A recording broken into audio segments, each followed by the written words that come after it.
Oke, saya sisipi satu, ada teori dari Derrida. Teori tentang forgiveness. Ya, filosof Perancis yang terkenal dengan hermeneutika radikalnya.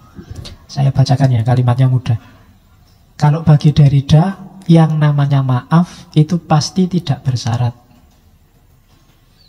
Kalau ada syaratnya, itu bukan maaf, tapi dagang. Jadi katanya Derrida, maaf yang bersyarat itu bukanlah sebenar-benar maaf. Ia sejatinya adalah transaksi, timbal balik ekonomi, yang dengan satu dan lain cara punya daya tawar politis tertentu. Lebih-lebih jika ia mengharuskan adegan-adegan penyesalan. Kalau bahasanya Derrida, skins of repentance. Kalau mau saya maafkan, cium dulu kaki saya. Itu enggak, itu berarti bukan memaafkan, ada syaratnya. Kalau mau saya maafkan, ini dulu, itu dulu, penuhi dulu ini. Katanya Derrida, itu bukan memaafkan. Maaf itu menjadi bersyarat karena ia diberikan, ya kan? Hanya jika yang bersalah melakukan permintaan maaf, apologi, excuse, atau pengakuan, confession, atau penyesalan, dan atau penebusan. Jadi maaf itu disebut bersyarat kalau kita, yang pertama apa? Nyuruh orang minta maaf. Ini berarti maafnya jadi bersyarat. Harus dimuat di harian nasional 5 hari berturut-turut, 1 halaman penuh, itu bersyarat. Berarti orangnya tidak niat memaafkan. Ya, saya maafkan, asal proses hukum jalan terus dan dia dihukum sebanyak-banyaknya, seberat-beratnya. Itu namanya bukan memaafkan juga, bersyarat. Atau pengakuan, dia harus ngaku kalau salah, itu berarti bukan maaf. Menuntut penyesalan dan menuntut penebusan itu juga bukan maaf. Bayar dulu utangmu baru saya maafkan. Nah, itu berarti bukan maaf beneran. Oke. Terus katanya Derrida lagi, maaf yang murni adalah maaf yang diberikan secara unkondisional. Di sini maaf merengkuh asosiasi maknanya yang tak bisa dipisahkan.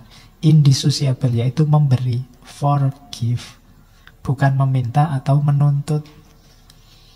Kenapa sih istilahnya memberi maaf? Ya kalau bahasa Inggris kan forgive, for itu kan untuk memberi, forgive, give itu memberi. Jadi maaf itu memberi, tidak ada hubungannya dengan yang meminta maaf. Kalau kita memberi setelah diminta, apalagi ada syarat-syaratnya, itu sebenarnya bukan memberi tapi jual beli.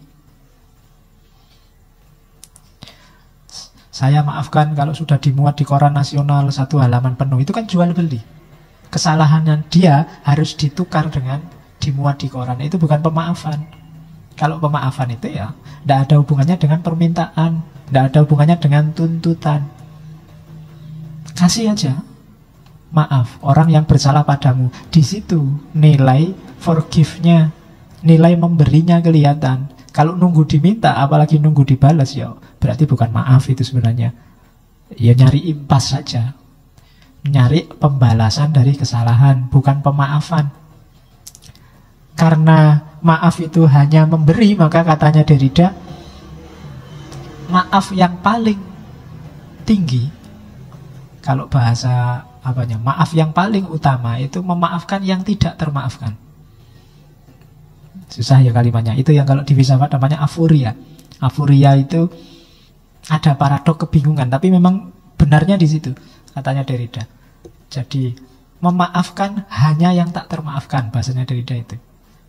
Kalau saya maafkan hanya yang bisa dimaafkan saja, itu biasa, anak kecil juga bisa. Tapi yang tidak termaafkan, itu berat.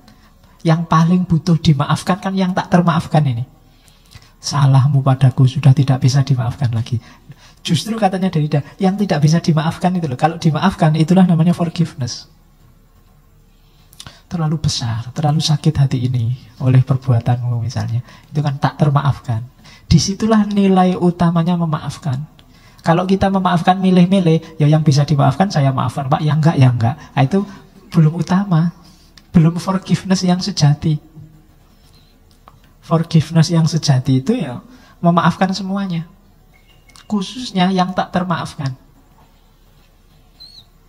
Jadi itu benar-benar bersih dari marah, dari dendam. Kalau kita masih pilih-pilih, masih bersyarat, masih belum memaafkan, itu Derrida.